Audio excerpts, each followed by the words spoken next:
Μπορώ να ξεπινάω ατελείωτες ώρες. Αυτή την ώρα 129 έργα, μικρά και μεγάλα, εκτελούνται. Τα 70 έχουν τελειώσει. Τα μεγάλα έργα.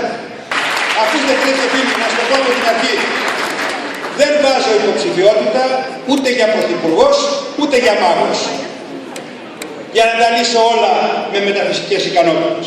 Δεν πρόκειται με μία κίνηση έτσι να καλύψω όλες τις ανεργίες, ούτε να σώσω την Ελλάδα. Δεν θα πω ψέματα ποτέ στα παιδιά του Πειραιά. Σε κάθε εκλογές θα τους λέω ό,τι είπαμε το κάναμε και με το παραπάνω. Αυτή είναι η σχέση που έχουμε αναπτύξει. Δεν θέλω καμία επίοικια. Και κάποιος θεώρησε μικρό, λέει, γιατί το αναφέρουμε. Το αναφέρουμε γιατί πρέπει να εκπαιδεύσουμε τους εαυτούς μας να έχουμε τιμή και μνήμη.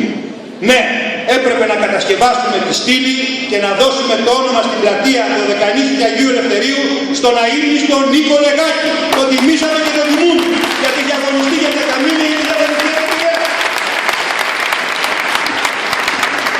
Ναι, οργανώσαμε τα δημοτικά μας ιατρεία και δώσαμε το όνομα και τιμήσαμε του αείμνηστου Τάκη Μελάτη, καρδιολόγου του Προέδρου του Ιατρικού Συλλόγου Πειραιά. Δεν προσφέρεται για να το ειρωνεύεσαι, όταν το ειρωνεύεσαι δεν έχεις μάθει ακόμα τον Πειραιά.